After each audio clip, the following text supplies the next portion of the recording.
YouTube, what's going down? It's your boy Eisenairs Tactical. Man, I know y'all tripping off the way this scene look, but yeah, man, over here, man, I got a little hot topics for you guys. I hope everybody's doing well. I know this is gonna ruffle some feathers, but let me give you a couple updates, a couple news alert updates that what's going on. So let's start off at the top of the California. At the top, we're gonna start off in Stockton, California. Man, so that's where one of my daughters live, and some crazy shit popped off this weekend up there. I guess make a long story short, you guys can go ahead and check this out if you want to follow this story. Stockton, California news. Go to that news network, local news network, KCRA maybe. I'm not sure, but go check that out. What happened was her and her boyfriend walking their dog down the street, and they live in a decent part of Stockton. Now, some people don't know where Stockton is. Stockton is a little city outside of the Rio Vista Delta, right in that little area between Antioch and Brentwood, California. Stockton is kind of right over there off the 99 freeway. University of Pacific is located there, if that helps you a little bit, and they got minor league baseball and stuff like that, football. But anyway, but it has a little rough area, like most cities do. It has Stockton definitely has a notorious little gang riddled area, but she doesn't live in that area. So nice little upscale apartment condo style living complex she lives in, and they was walking their dog. Kind of speed this story up because I don't want this video to get too long, so I get into some really important topics. But make a long story short, task force police ran up to this apartment complex next to hers, and just kicked the door and opened fire, blah, blah, blah, blah, blah. And they find out later on that day that this dude supposedly had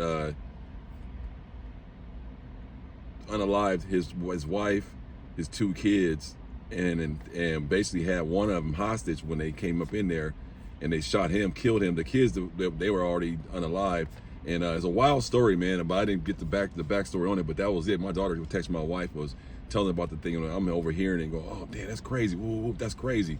But yeah, and I punched it in, and yeah, it really did happen. So it was a crazy story. Now, there was some controversy that they're saying that I don't know if it's cleared up, that did the cops kill the kids too and then kill him? He was on some list or something like that, and they were looking for him. It's kind of a bad dude.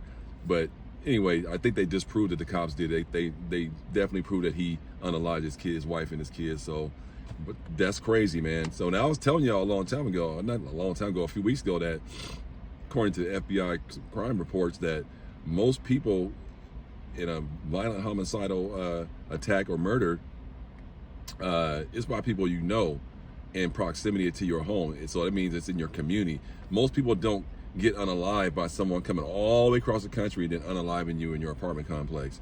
It's usually someone you knew or know you or saw you, stalked you or something like that. Very scary. So, and then now let's move down to the Bay Area, go south of Stockton we can go to what was the case I saw popped up out there? Oh yeah, Oakland. I think it was Oakland, or was it San Francisco? I'm not sure. I think it was Oakland. I'm gonna go with Oakland. I think it was Oakland. That they were the news crew was out there. KRON. Oh, that was in San Francisco, I believe. No, it was in Oakland. Yeah, it was in Oakland. KTVU, or was it? Yeah, KTVU. They were covering a story on how crime is rough, is out of control at stores, smashing grabs, stuff like that. They covering a story literally at a store, and then they get robbed at gunpoint for their cameras and all that stuff. I mean, that's just wild right there. And I mentioned in another video, some guy said, yeah, you try that in Texas, you'll get killed, because they said in Texas the news camera crews, they're armed. They have armed security for their news crews.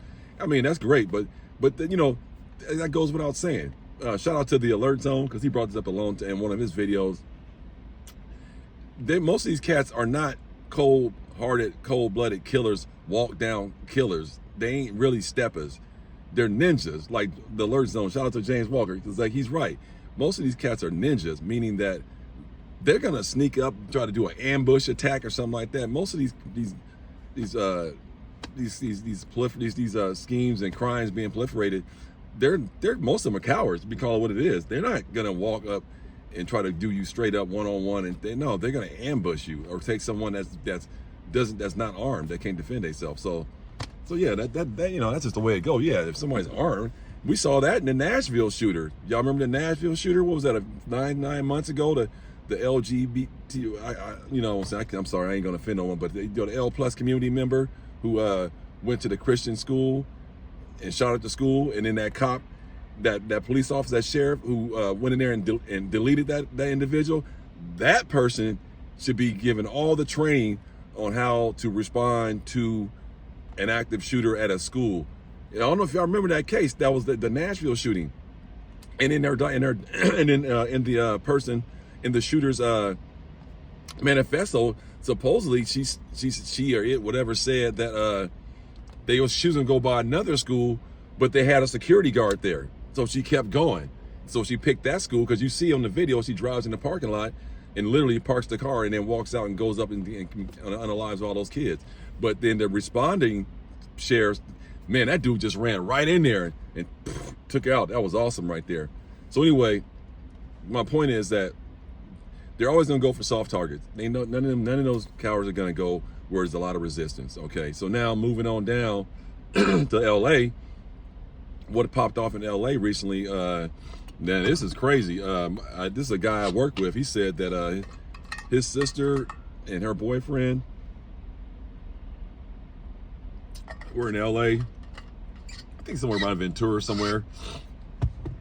I'm not sure whether they were out to dinner or whatever. And I guess a guy ran up and basically just stabbed his sister's boyfriend in the neck and tried to take his phone and rob. Well, then Todd did it, but some people jumped on top of him, and then he stabbed another person, and everybody backed off, and the guy got up and ran. Just a random act of violence, like in the middle of nowhere, like not the middle of nowhere, but just like a pretty prominent area. You know what I'm saying? They weren't at like in a shady area of town. They were downtown somewhere, Ventura Beach, somewhere around that area.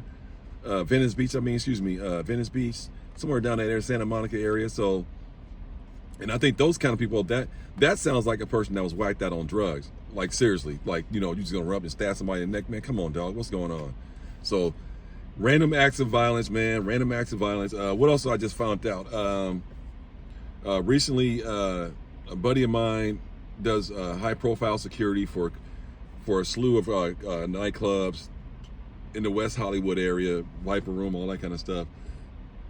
He does, but so I think LA, don't quote me, but I think LA is gonna be the first county that, I don't know if it's the first, but this is what they're doing. Let me stick with that because I don't know if it's the first, so I don't want to be misquoted. But he said down there in West Hollywood, particularly their nightlife district area, that now when you go in the bar and order you a drink, a cocktail, whatever you're getting, you can request not request, they'll take out a packet of fentanyl testing thing, stick it in your drink to let you know that there's no fentanyl in it. Like, so when people leave their drink, stuff like that, which you shouldn't be doing in 2024, but they're doing fentanyl testing on the cocktails coming off the bars. So I thought that was pretty interesting. That was pretty smart, because like a blink of the eye, someone can just drop some shit in your drink and you don't know. So they got these little strips that you can get to test your drinks now. And I think in LA, they give them out at the bars or something like that. So I think that's how it go. I'll follow up on that story though. But little strips where you can test, same thing that they use at the TSA, the DEA, they can test it. So, okay, oh, you got fentanyl in there. So thought that was pretty cool. That's another little safety measure I think they're doing in LA. Also, I think LA County was trying to ban cell phones for all students. That ain't gonna work because with all the school shootings, you know, I don't know if a phone gonna save you for a school shooter, but yeah, I don't know if that's gonna work. But that's nothing. That's all I heard in LA. Now moving down to San Diego, business as usual down here. What was the last biggest case happened down here? They busted I think a Asian family that was running they was running all these illegal smash and grab goods out of a warehouse, something like that. A whole family of them just busted them, Chinese immigrants, whatever. They busted all, and they were Chinese. I ain't just stereotyping. They were Chinese because they said they were from China. They had all these fake names and no passports and been living here in San Diego for over like 36 months. They said, what is that? When they say 36 months, that's 3 years.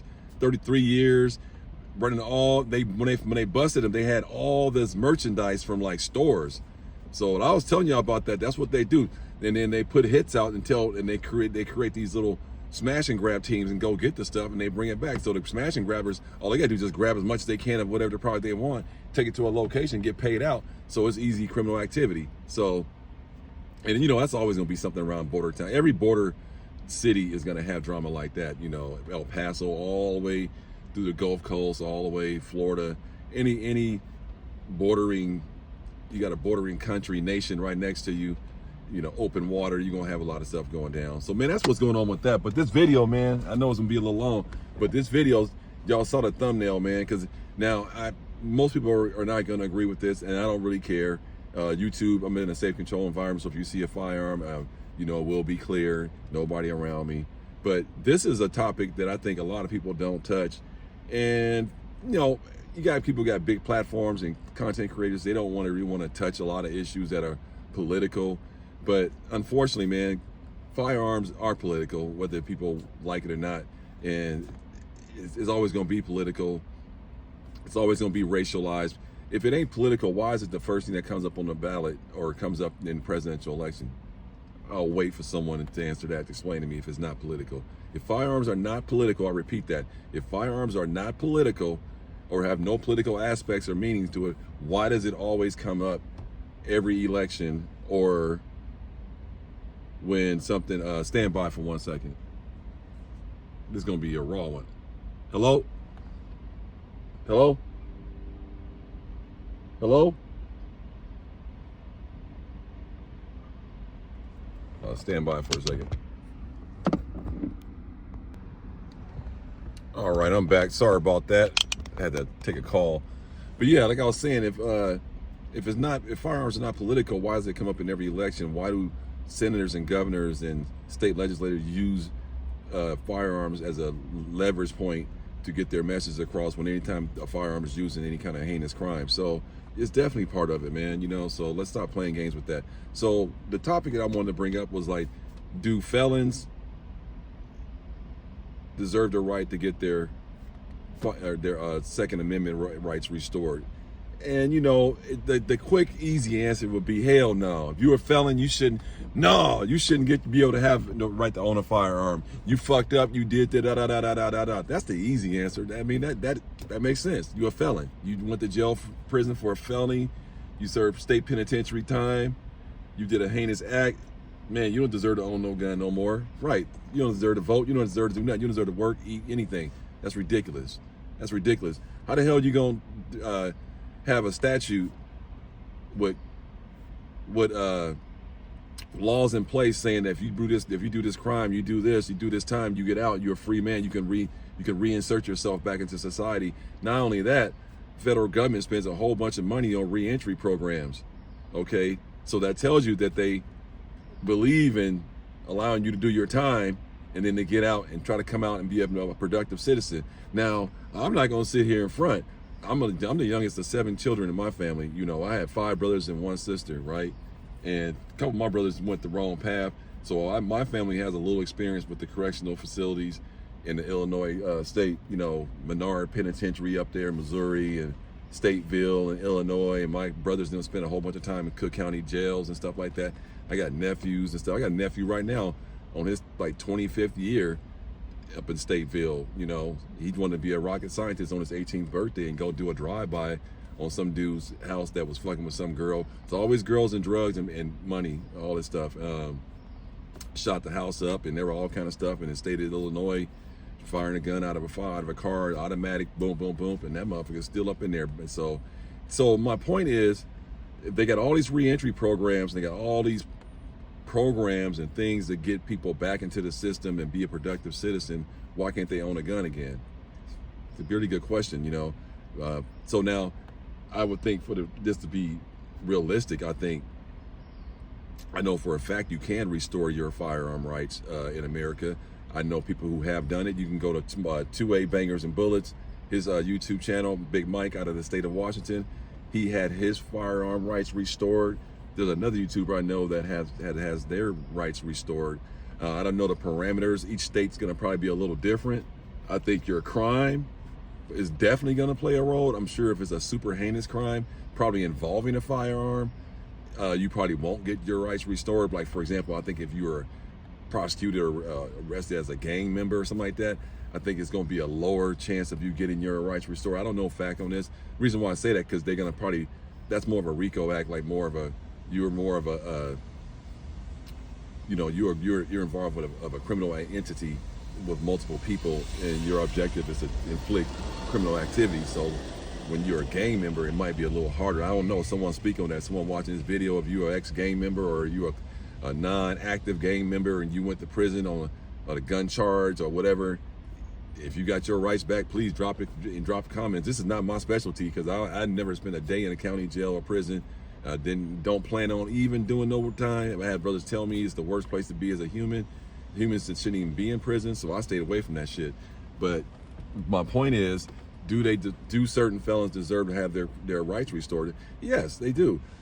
There's many cases of people who've been convicted of a felony that they actually were found innocent later on, and then got their sentence overturned and released. But that probably still sticks on their record a little bit till it gets expunged. So, and all felonies aren't the same. There's a lot of guys who got felony counts on just selling drugs. And just for the record, me personally, I grew up, I'm an 80s kid. I graduated high school in 87, so I grew up in the whole cocaine industry, all that stuff. And I'm gonna be honest with you, me and my friends, we never looked at drug dealing as a crime.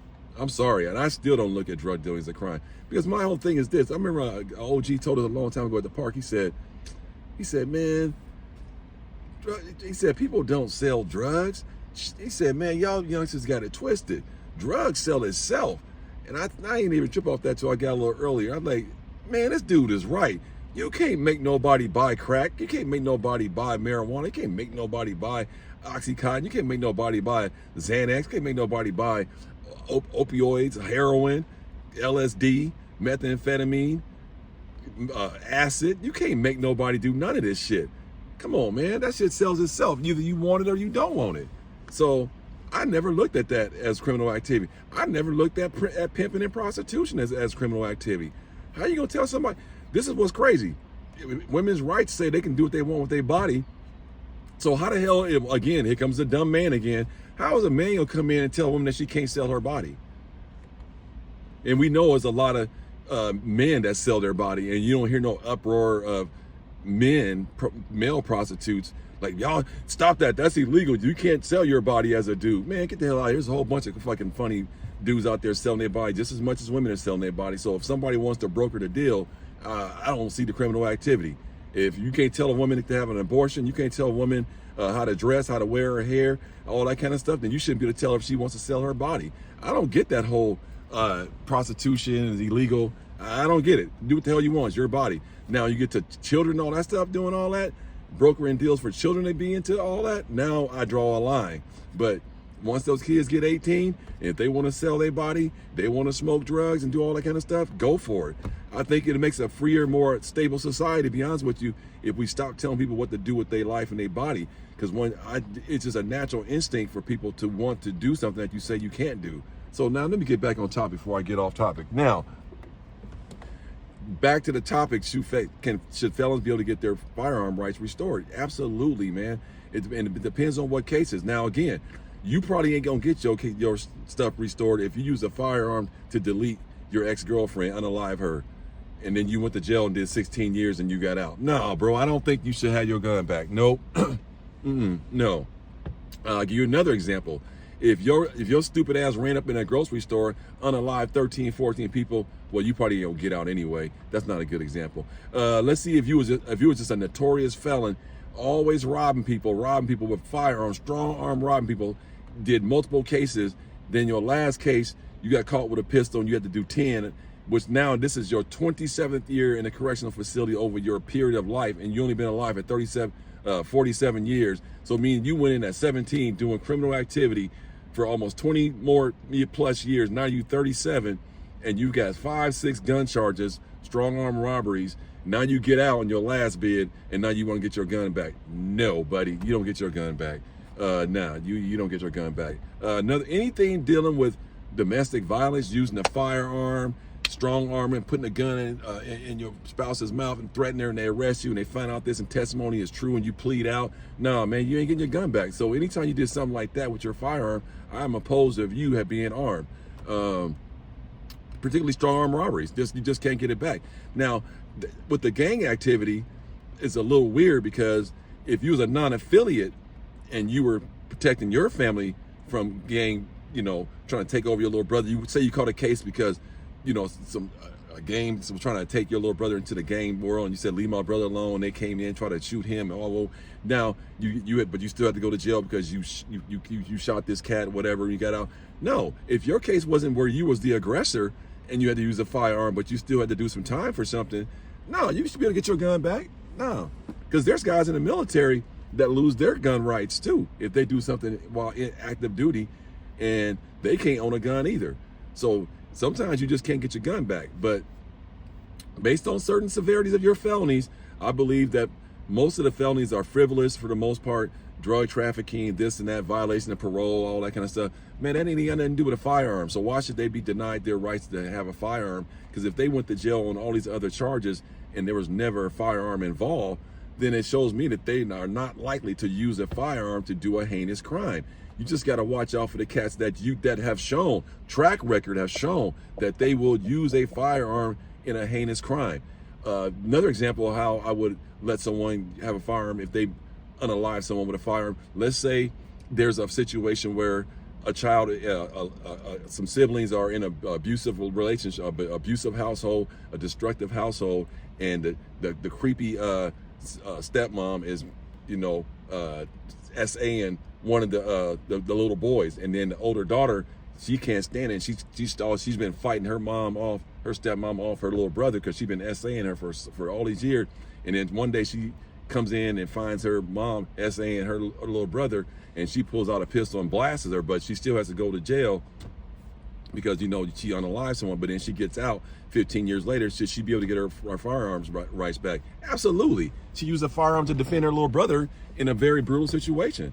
So I think there's a certain amount of people that were criminals, and I believe they should be able to restore their rights. I think if anything, those guys and girls deserve their rights because they've already been in a criminal world and been in prison. They might have people that want to kill them when they get out. Maybe they had something that happened. Somebody was hating on them in prison. Now they're out, and they might tell somebody in the streets to come get them. So a lot of times they need to defend themselves too. And I think a lot of times if they did their time straight, when you look at their record, they did 15 years and never really got in trouble. They weren't active in prison doing criminal behavior. That tells me a lot too, that, you do deserve to get your rights back. But man, I know this is a long video, but I just want to bring that up because I think everybody deserves a second chance if it was warranted. But at the same time, we as American citizens and legally armed firearm owners, we have to stop looking at things like, no, yes. Look at the big picture, man. Everybody makes mistakes, but some mistakes can't be forgiven for sure. But there's a lot of people that are labeled criminals, felons. But if you look into their cases, you will see that, man, wait a minute, man, homie he was framed or he was set up. Man, remember, cops put dope and drugs and guns on guys and have them locked up and do 15, 20, 30 years and nobody believes it. And then later on you find out, think about this for a minute. Black men have the highest rate of overturned cases in America, but we only make up 13% of society. And we all know that, for example, shout out to the Alert Zone. Chicago is the third largest city in America. There is no way that all the criminal activity is coming out of O Block. So we can actually, if you want to be realistic, we can look in the mirror and say that the media, law enforcement, they target certain people they want to prosecute and throw away the key, and other groups they allow to just run rampant. But we all know that African American people do not make up the largest crime sector in this country. However, we're the largest incarcerated group in this country. So it's not far-fetched to believe that there's a lot of guys that have been actually framed by law enforcement, okay? So, or they paid another guy to snitch on a guy and they make it stick, Okay, everybody ever heard of that? You know, confidential informants, they pay these guys to lie basically and do drugs and go into areas, infiltrate, get information, and those guys come back and fabricate, or they make them just say what they want and make it stick. There's cops that close cases with snitches, and it's a common thing in some of the inner cities. But anyway, man, let me know what your thoughts is. If anybody here watching this is a felon, ex-felon, and had their rights restored, or looking in the process of getting their rights restored, maybe I'll do a follow-up. Maybe I'll do a follow-up video on how to get your rights restored as an ex-felon and see how that go. And maybe I'll do a video and see if we can find out some information on this topic. I think it's a very interesting topic. I think it's something that everybody probably thought about, like, you know, because, you know, one thing's for certain, if you did heavy weight in the state penitentiary system and you get out and your parole says don't have a firearm, you're probably not going to have a firearm. And so a lot of those guys who are trying to walk that line, that's why they can't go out, because they're prone to be victimized, because they've been in prison and all these prisoners know everything. So they can easily victimize these guys, man. It's something that no one never talks about. So some of them actually deserve to have their rights. Now, all that, like I say, anything dealing with SAN and pedophile and all that kind of stuff, man, no, you ain't getting no gun, even though you didn't use a gun. But we can't have you with a gun, because you have already shown that you would use your age and your influence to try to perpetrate a SA to a young minor. So a gun would just give you more leverage. So we can't have you. You want to stick with the duct tape and all that, but you ain't giving you no gun. But anyway, man, just something I want to talk about, man. And like I said, I'm not saying I'm down for letting somebody get this video misconstrued. And I ain't trying to say let all these criminals have guns. That ain't nothing what I'm saying. I even started off by saying the hardest sector, I think, to get your gun rights back is going to be the gang sector, because you are actually affiliated with an enterprise that was all about criminal activity. So, and everybody know gangs is all about guns. But the whole point is that, what I'm getting at is that the bad guys are always gonna have guns. So we need more good guys and good girls with guns. And who would be better to give their gun rights to the people who don't want to be with that life no more, that can kind of give us some insight and protect our communities, man. Something to think about, man. Drop some comments. Let me know what y'all think about this video. Until then, man, everybody stay blessed. And definitely always stay strapped, man. You know what I'm saying? Gotta have a G23. It's gotta stay with me at all times, man. There's no reason why in 2024 you shouldn't be armed, man. Get your CCW, get you a firearm, get some ammo, get some training, protect yourself. Peace.